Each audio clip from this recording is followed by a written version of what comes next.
ከመጻሕፍት ገጾች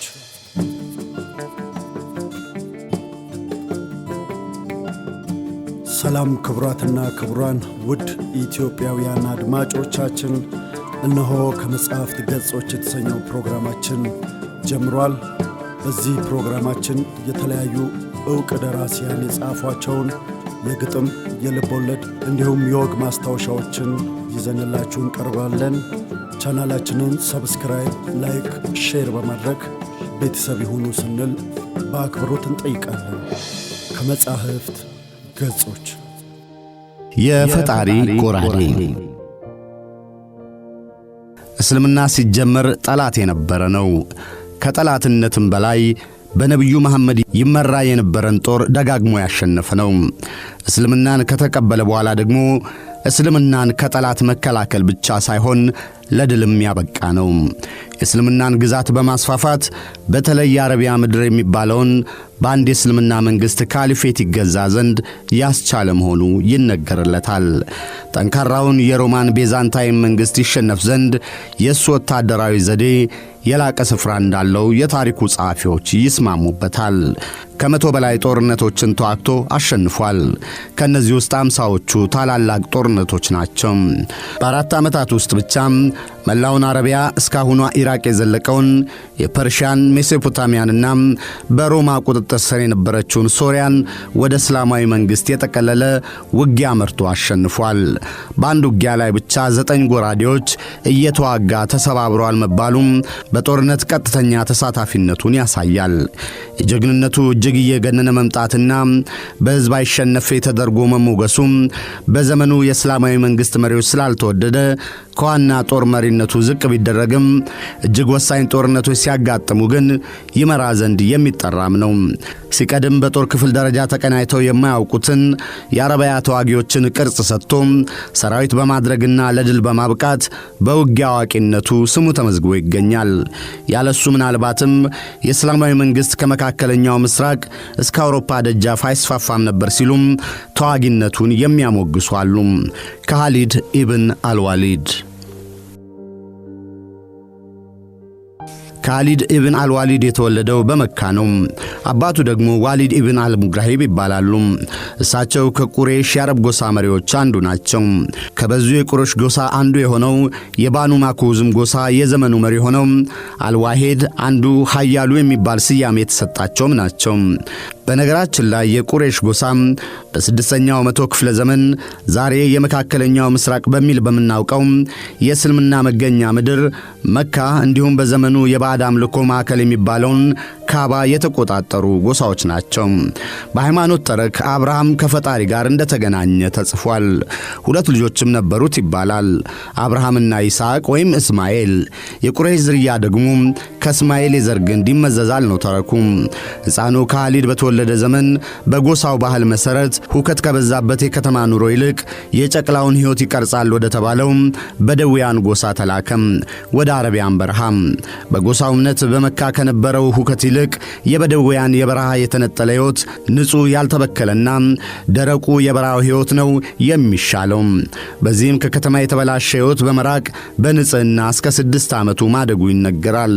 እንዲህ ከከተማ የተበላሸ ሕይወት ርቆም እውነተኛውን የቁሬሽ ጎሳ አኗኗር ይከተል ዘንድ የተላከው ሕፃን ሳይታሰብ እንደ ድል ዕጣ ፈንታ በሰው ልጅ ሕይወት ሊከሰት የሚችል በሽታ አጋጠመው፣ የፈንጣጣ በሽታ።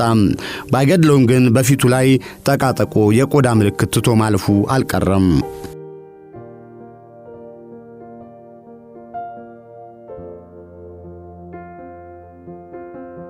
ከእስልምና በፊት የመካ የበላዮች ናቸው የቁሬሽ ጎሳ ሰዎች። ግና መዘንጋት የሌለበት በተለይ ካሊድ በተወለደበት ዘመን ቢያንስ 3 አያሌ የጎሳ ክፍሎች ነበሩ።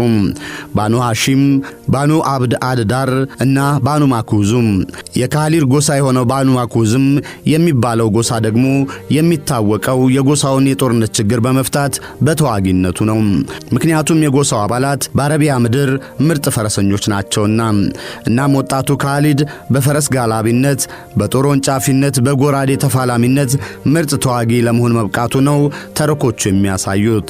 በወጣትነቱ እንዲያውም ከቁሬሽ ጎሳ አባላት በትግልም በግልቢያም በጎራዴና በቀስት ፍልሚያም ከዕድሜ ኩዮቹ የሚያህለው የለም ተብሏል።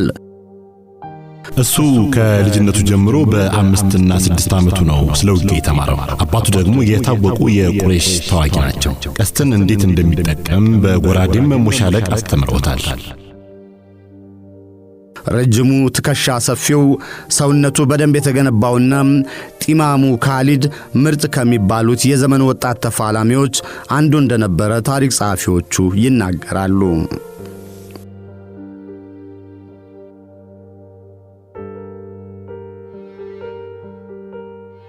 ነብዩ መሐመድ እስልምናን በሰበኩበት የመጀመሪያዎቹ ዓመታት ካሊድ የነበረው ተሳትፎ እምብዛም ተጽፎ አይገኝም። አባቱ ዋሊድ ኢብን አልሙጊራብ ግን ገና ከጅማሬው ለነብዩ መሐመድም ሆነ ለአዲሱ የእምነታቸው አስተምሮ እስልምና የበዛ ጥላቻ እንደነበራቸው ይነገራል። ይህም ነብዩ መሐመድና ተከታዮቻቸው ከመካ ወደ መዲና ይሰደዱ ዘንድም ምክንያት ሆኗል። እንዲሁም በመዲና በከተሙት የነብዩ መሐመድ ተከታይ የእስልምና አማኞችና በመካዎቹ የቁረይሽ ጎሳዎች ህብረት መካከልም የበዙ ጦርነቶች ተካሂደዋል። ከነዚህ ውጊያዎች የመጀመሪያው የሚባለው ደግሞ የባድር ጦርነት ነው። ወጣቱ ካሊድ በዚህ ጦርነት አልተሳተፈም ይባላል። በቁረይሾች ወገን ተሳትፎ የተዋጋው ወንድሙ ዋሊድ ኢብን ዋሊድ ተማርኮም ታሰረ። ካሊድና ታላቅ ወንድሙ ሐሻም ወደ መዲና ተጉዘው ክፍያን ፈጽመው ዋሊድን ማስለቀቃቸው አልቀረም። የሚገርመው ግን ወደ መካ ሲመለሱ ዋሊድ ጠፍቶ ወደ ተፈታበት መዲና በፈቃዱ መግባቱ ነው። ነብዩ መሐመድም ዘንድ ቀርቦ እስልምናን ተቀበለ። ከዚህ በኋላ በቁረይሾችና በነብዩ መሐመድ ተከታይ የእስልምና አማኞች መካከል በተደረጉ ውጊያዎች ካሊድ ግንባር ቀደም ተዋጊ ሆነ። እንዲያውም የቁረይሾችን ተዋጊዎች እየመራ የሁር ጦርነት በሚባለው የመካ ሰዎች የመዲና ሰዎችን እንዲያሸንፉ ያስቻለው ካሊድ እንደሆነ ተጽፏል። የትሬንች ጦርነት የሚባለውንም እንዲሁም። ከዚህ ጦርነት በኋላ በሁለቱ ወገኖች መካከል ለ10 ዓመታት የሚዘልቅ የሰላም ስምምነት ተደረገ። በዚህ ዘመን ታዲያ ነብዩ መሐመድ ለወንድሙ ዋሊድ እንደ ካሊድ ያለ ሰው ከእስልምና ርቆም ብዙ ሊቆይ አይቻለውም ሲሉ መናገራቸው ተጽፏል። ወንድሙ ዋሊድም ካሊድ እስልምናን ይቀበል ዘንድ ደብዳቤ ጻፈለት። ካሊድም ሲቀድም በካባ ይካሄድ ለነበረው አምልኮ ብዙም ልቡ የሚፈቅድ አልነበረምና እስልምናን ሊቀበል ወሰነ።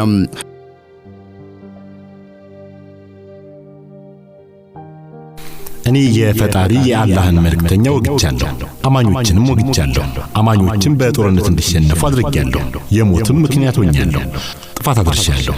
የሽንፈታቸውም ምክንያት ሆኛለሁ። ለፈጣሪ ይቅር ይለኝ ዘንድ እለምናለሁ። ነብዩ መሐመድም እንዲህ አሉት፣ ካሊድ ሆይ እስልምና የተቀበለ ሰው ያለፉት ኃጢአቶቹ ሁሉ ይቅር ይልለታል።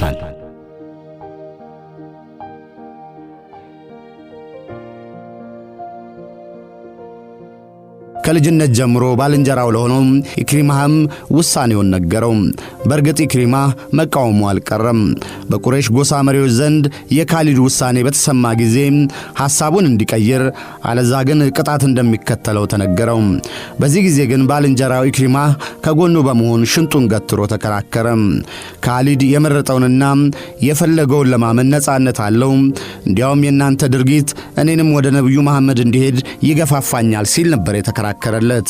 ወደ መዲናም ተጉዞ ከነብዩ መሐመድ እስልምናን ተቀበለ ካሊድ አልዋሊድ።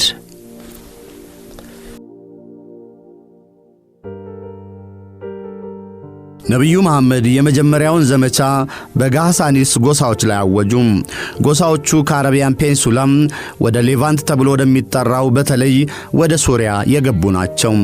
አረቦች ቢሆኑም እምነታቸው ግን ክርስትና ነበረ በዘመኑ።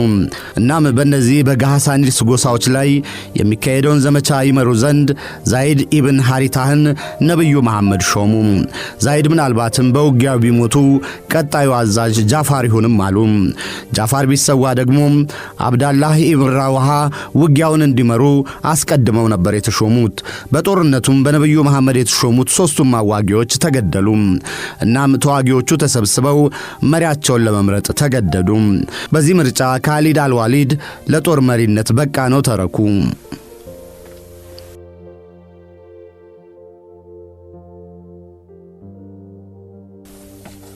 فقلنا اضربوه ببعضها كذلك يحيي الله الموتى ويريكم آياته لعلكم تعقلون ثم قست قلوبكم من بعد ذلك فهي كالحجارة أو أشد قسوة وإن من الحجارة لما يتفجر منه الأنهار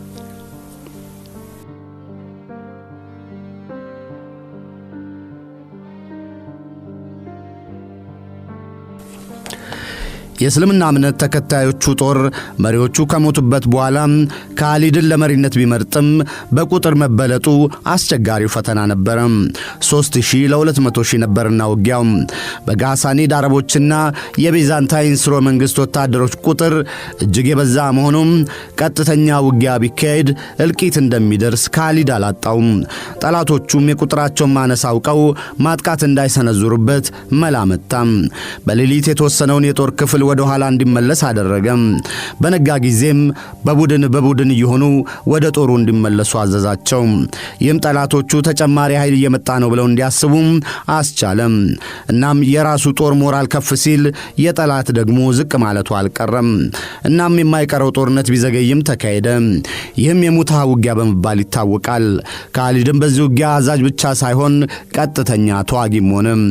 እጅግ ፊት ለፊት በጎራዴ መሞሻለቅ በበዛበት በዚህ ውጊያ ነው 9 ጎራዴዎች ተሰባብረውበታል የሚባለው።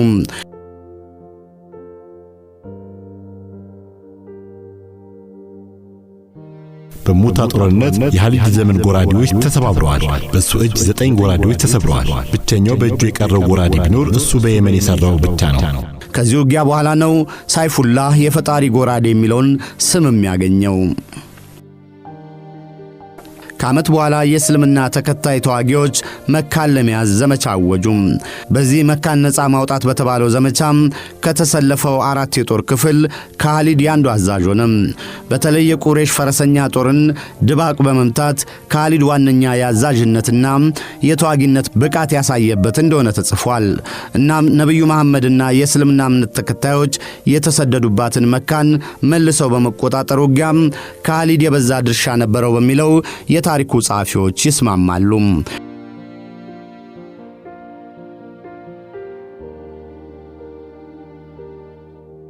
ከመካ ጦርነት በኋላ ነብዩ መሐመድ ካሊድን የጦሩ መሪ አድርገው ሾሙት። ከዚህ በኋላማ እስልምናን ለማስፋፋት በተደረጉ ውጊያዎች በሙሉ በአዛዥነት እየተሳተፈ ድል ማስገኘት ዋነኛ ሥራ ሆነ። በዚህ ዘመን በተለይ ዳኡማት ኡልጃንዳል የተባለው ውጊያ ይጠቀሳል። የአረቡ ልዑል ዳኡማት ኡልጃንዳልን ጦር አሸንፎ እጅ እንዲሰጥ ያደረገው ካሊድ ነውና እንዲሁም የበዙ የጣዖት አምላኪዎች ላይ እየዘመተም ደምስሷል። ቤተ አምልኳቸውንም አውድሟል። የአልሁዝና ዋድ ባዕድ አምላኪዎች ላይ ዘምቶም የተቀዳጀው ድልም እዚህ ይጠቀሳል። በዚህ ዘመቻ በባዕድ አምልኮ ጸንቶ የተቀናቀኑትን በሞት በመቅጣት የማይመለስ ሆነ። እንዲህ በድል ላይ ድል የሚቀዳጀው ካሊድ የባዱ ጃዲሂማ ጎሳዎችን እስልምና እንዲቀበሉ ያደርግ ዘንድ በነብዩ መሐመድ በራሳቸው ተላከም። በዚህ ዘመቻ ታዲያ የግል ቂሙ በልጦበት ስህተት መስራቱ ይነገራል። የጎሳው መሪ አውፍ ኢብን አብድ አውፍ አጎቱን ገድለውበት ነበርና በእጁ በወደቁ ጊዜ ገደላቸው። ነብዩ መሐመድ ይህን የካሊድን መግደል በሰሙ ጊዜ በጣም መበሳጨታቸው ይነገራል። ለተጎጆቹ ቤተሰቦች የደም ካሳ እንዲሁም ለወደመባቸው ንብረት ካሳ መክፈላቸውም ይነገራል። የታሪኩ አጥኚዎች ካሊድ እስልምናን ከተቀበለ ገና 6 ወሩ ስለነበረ ከቀድሞ የአረብ በደውያን በቀለኛነት ሙሉ በሙሉ ባለመላቀቁ የሰራው ስህተት ነው ይሉለታል።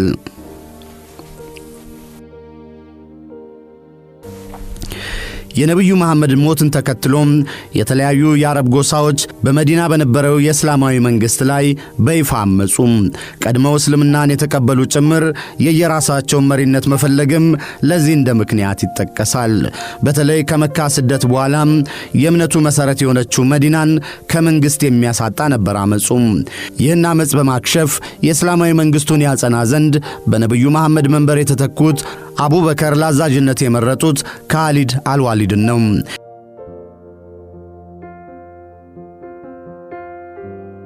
ነብዩ መሐመድ ከሞቱ በኋላም ቢሆን በጦሩ መሪነቱ ቀጠለ። አቡበክርም ዋነኛ የጦሩ መሪ ያደረጉት፣ እንዲያውም የእሳቸው ቀኝ እጅ ሆነ። ይህም አረቢያን ማስከበር በማለት በታሪክ ይታወቃል። የታይ የጃሊድ እንዲሁም ሌሎች ጎሳዎችን ድል ከነሳ በኋላ ጠንካራ ከሚባለው ቱላይዝ ጋር ጦርነት ገጠመ። የጋምራ ጦርነት ተብሎ በሚጠራውም ድል ለካሊድ ሆነ። የናግራና ዛፍራ ጦርነት በሚባሉትም ቀሪ ያመጹ ጎሳዎችን አሸንፎ አመጹን አከሸፈ። መዲናም በእስላማዊ መንግስቱ እጅ እንደገና ገባች። የቀጠለው ዘመቻ ግን ለዘመናት የዘለቀ ውዝግብ ማስከተል ሆነ ውጤቱ። የባኑ ታሚም ጎሳዎች ጠንካራ ይዞታ ወደ ሆነው ኔጅድ ነበር ቀጣዩ ዘመቻ። የካሊድ ድል አድራጊነትን ያወቁ ጎሳዎች ያለ ውጊያ ነበር ለእስላማዊ መንግስት ካሊፌት እንደሚገዙ እጅ የሰጡት። የባኑ ያሩብ ጎሳ መሪ ሼክ ማሊክ ግን እምቢተኛ ሆኑ።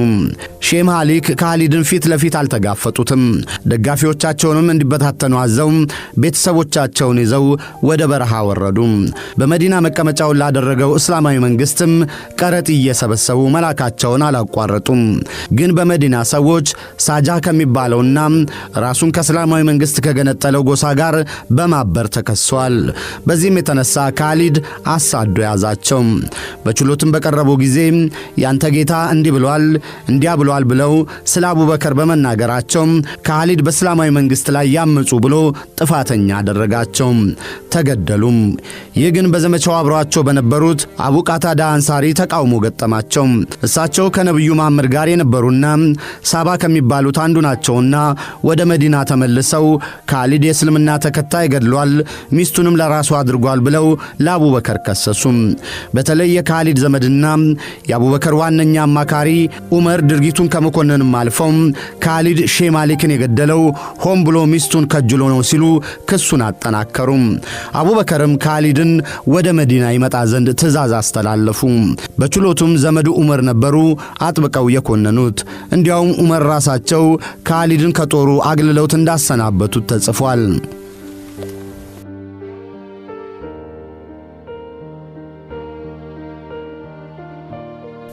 አቡበከር የአረቢያን ግዛት በእስላማዊ መንግስት መካተቱን እንዳረጋገጡ የበዛ ግዛት ለማስፋፋት ሙሉ ዘመቻ አዘዙ።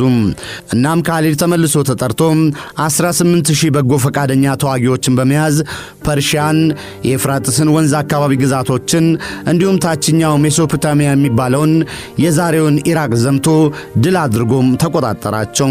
በኢራቅ እንዲያውም የሀገሩ ወታደራዊ ገዢ ማዕረግ እስከ ማግኘት ደርሷል። ቀጣዩ የአቡበከር ዘመቻ በቢዛንታይን ስርወ መንግስት ወደ ተያዘችው ሌቫንት የሮማን ቅኝ ወደ ነበረችው ሶሪያ ሆነ። የእስላማዊ መንግስት ሰራዊት በብዛትም በትጥቅም ከሚበልጠው የቤዛንታይንና የሳሳኒድ ክርስቲያን ጦር ጋር ነውና የሚዋጋው ጦርነቱ ከባድ መሆኑ ቀድሞ መታወቁ አልቀረም። እናም የጦር ዘዴ አዋቂውና ጦርነት አሸናፊው ካሊድ ለዚህ ዘመቻ መጠራቱ አልቀረም። በዚህ ዘመቻ ጠላቶቹ ባልጠበቁት መንገድ ተጉዞ ከጀርባ ጥቃት መሰንዘሩም የጦር አዋቂነቱን ያሳያል ይባላል። ማንም ካሊድ በረሃውን ያቋርጣል ያለ አልነበረም፣ ምክንያቱም ውሃ ችግር ነውና። ካሊድ ግን ለሁለት ቀናት ያለ ጠብታ ውሃ ከነሰራዊቱ በዚህ ንዳድ በረሃ አቋርጦ ከጠላት ጀርባ ጥቃት ሰንዝሮ ድል ማግኘቱ ነው የሚደነቅለት። የውሃውን ችግር ደግሞ ግመሎቹ ከመነሻ ብዙ ውሃ እንዲጠጡ አድርጎ ከበረሃው መሃል እነሱን በማረድ ያቆሩትን ውሃ ለሰራዊቱ ጥም ማርኪያ መጠቀሙ ነው ብልሃት የተባለው። የቤዛንታይኑ ንጉሥ ሄራክሌስ ጭምር በጦርነት ቢሳተፍም የእስላማዊ መንግስቱን ጦር ሊያቆመው ግን አልተቻለውም። እሱ የመጀመሪያውን እስላማዊ መንግስት አንድ ያደረገ ነው። እሱ የሚታወቅበትን ትልቁን ጦርነትም አሸንፏል፣ ታላቁን የያርሙክ ጦርነት። ደማስቆም በእጃቸው በገባች ጊዜ ወደ እንጢጮና ኢሜስም ንጉሡ ሸሸም። ካሊድ ደማስቆን ከቤዛንታይን ጦር በሚያስለቅቅበት ዘመቻ ዘመን ታዲያ የእስላማዊ መንግስት ካሊፌት መሪው አቡበከር አረፉ። በመንበራቸውም ዑመር ተተኩም። በእርግጥ ዑመር የካሊድ የቅርብ ዘመድ ቢሆኑም በሼህ ማሊክ ግድያ ጥፋተኛ ብለው እንደሞገቱት ነግረናቸዋል። እናም በመሪነቱ መንበር ሲቀመጡም መጀመሪያ ያደረጉት ካሊድን ከጦር አዛዥነቱ ማንሳት ሆነ። ዑመር ካሊድ ሼማሌክን እስላም ሆነው በመግደሉና ሚስታቸውንም በማግባቱ ሊቀጣ ይገባል ብሎ ሞግተዋል። የአቡበከር አማካሪ በነበሩበት ዘመን አቡበከር ግን ካሊድን ሳይቀጡ በጦር መሪነቱ ማስቀጠላቸውን አይቀበሉትም ነበርና የእስላማዊ መንግስት መንበሩን ሲይዙ ከሹመት ያወረዱት በዚህ ምክንያት ነው የሚሉ አሉ። ዑመር ግን ካሊድ የማይሸነፍ ጀግና ተደርጎ በሕዝቡ ዘንድ ሞገስ ማግኘቱ ተገቢ እንዳልሆነ መናገራቸው ይጠቀሳል። ድል የአላህ የፈጣሪ እንጂ የሰው አለመሆኑን ለማሳየት ካሊድን ከስልጣን አነሳውት ማለታቸውም ይነገራል። የጦር ዋና አዛዥ አቡ ኡባይዳ ሆነው ካሊድ በሳቸው ስር ይስራ ተባለም። አቡ ኡባይዳ ደግሞ የካሊድ አድናቂና አክባሪ በመሆናቸው የፈረሰኛ ጦር ክፍል አዛዥ ያደረጉት። እንዲያውም ከባድ የሚባሉ ውጊያዎች ላይ የሱን ምክር ከመስማት በተጨማሪም የዘመቻው መሪ የሚያደርጉት ነበር። በዚህ ረገድ የቤዛንታይን ጦር የመጨረሻውን ሽንፈት የተጋተበትን የያርሞክ ውጊያ በሱ ዕቅድና መሪነት ድል መገኘቱ ይጠቀሳል። ኢየሩሳሌምን መቆጣጠር፣ ፍልስጤምን፣ ሰሜን ሶሪያን፣ የቤይሩት ዘመቻ፣ ሊባኖስን ጭምር የእስላማዊ መንግስት ግዛት ያደረጉ ዘመቻዎችን ከስልጣኑ ቢወርድም ከኋላ የመራቸው እንደሆኑ ይነገራል። ከመካከለኛው ምስራቅ የቤዛንታይንን ጦር በሽንፈት ያስወጣው ካሊድ እስከ አርመንያ ድረስም ዘልቆም አሸንፎታል። በዚህ ዘመቻ እንዲሁም የንጉሥ ሄራክሌስን ልጅ ጭምር መማረክ ችሏል። ንጉሡም በአክብሮት የሚከፈለው ልክፈልና ልጄን ልቀቅልኝ ሲል ይልክበታል። ገንዘብም ልዋጭም አያስፈልግም፣ እንደ ስጦታ ይቆጠር ብሎ ለንጉሡ ልጁን እንደላከለት ይነገራል። ለ4 ዓመታት ከጦር አዛዥነቱ ተነስቶም እንዲህ የበዙ ድሎችን ከጀርባ የመራው ካሊድ ግን ዑመር አሁንም አልለቀቁትም። እንዲያውም ከጦሩ አገልግሎት አሰናበቱት። ካሊድ በጦር ብዛትም ሆነ በትጥቅ የሚበልጠውን የቤዛንታይን ጦር ለማሸነፉ ምክንያት የጦር ዘዴ ልህቅነቱ ነው ይባላል። በተለይ የአረብ በደቡያን ፈረሰኛ ተዋጊዎችን ቀላል ተንቀሳቃሽነት በመጠቀም ድንገተኛ አደጋ የመጣል ዘዴው እዚህ ይጠቀሳል። በዘመቻው አካባቢ የሚኖሩ ሰዎችን በስለላ አሰማርቶም የሚያገኘውን መረጃ መጠቀሙም እንዲሁም ባልተጠበቁ አቅጣጫዎች ጦሩን በማጓጓዝና በማሰማራት ከጀርባ የሚሰነዝረው ጥቃትም እንዲሁ በልዩ ዘዴ ይጠቀሳል። በዚህም ከ100 በላይ ውጊያዎችን ድል አድርጓል። በተለይ 50ዎቹ ትላልቅ ውጊያዎች ናቸው። ሶሪያ፣ ፍልስጤም፣ ዮርዳኖስ መቼ ነው ይህ ሁሉ ምድር ወደ እስላማዊ መንግስት የተጠቃለለው? በኻሊድ ኢብኑ ይሁንና ድል ያላ የፈጣሪ ነው፣ የሱ አለመሆኑን ማሳየት ፈልጋለሁ ያሉት ዑመር በመጀመሪያ ከጦር አዛዥነቱ በመቀጠልም ከነጭራሹ ከጦሩ አሰናበቱት። ለ4 ዓመታትም ድል አድርጎ በያዛት የሶሪያዋ ኤሜሳ ከተማ ያለ ውጊያ ኖረም። በዚህ ዘመኑ እንደ ጀግና በጦር ሜዳ በሞትና መስዋዕት ብባል ይሻለኝ ነበር በማለት ይብሰከሰክ እንደነበረ ይነገራል። ሰውነቴን ተመልከቱ፣ ጠባሳ ብቻ ነው፣ በየጦር ሜዳ ስዋጋ ያተረፍኩት ነው። የመስዋዕት ሞት በተዋጋውባቸው ጦርነቶች እሞት ዘንድ እመኝ ነበረ፣ ግን አንድ አሮጌ ግመል ባልጋዬ ላይ ልሞት ነው ሲል በማዘን መናገሩ ተጽፏል። እንደፈራውም የጀግና ሞት ሳይሆን ታሞ ባልጋ ላይ አረፈም። በዛው በኤሜሳ ከተማም ተቀበረም። በሐውልቱም ላይ ድል የነሳባቸው የ50ዎቹ ጦርነቶች ስም ተጽፎ ይገኛል። በስሙም መስጊድ ተሰይሞለት የቀብር ስፍራውም በዛው ተካቷል። የሚገርመው ኑዛዜውን ያስፈጸሙለት ዘንድ እንዲሁም ንብረቱን ያስተዳድሩ ዘንድ የተናዘዘው ለዑመር መሆኑ ነው። ዑመር ምንም እንኳን ከስልጣን ቢያግዱትም ከሰራዊት አገልግሎት ቢያሰናብቱትም በሞቱ እጅግ ማዘናቸው ይነገራል። የመዲና ነዋሪዎች ሞቱን በሰሙ ጊዜም እጅግ አምርረው አዘኑ። ወደ ጎዳናም ወጥተው በጩኸት እያለቀሱ ደረታቸውን እየመቱ ማዘኑ። ይህ ደግሞ በእስልምና የተከለከለ ነውና ለዑመር መነገሩ አልቀረም። ተዋቸው፣ የተከለከለውን ቢያደርጉም የሚወዱትን ካሊድ ሐዘን መደበቅ አይቻላቸውምና ማለታቸው ይነገራል።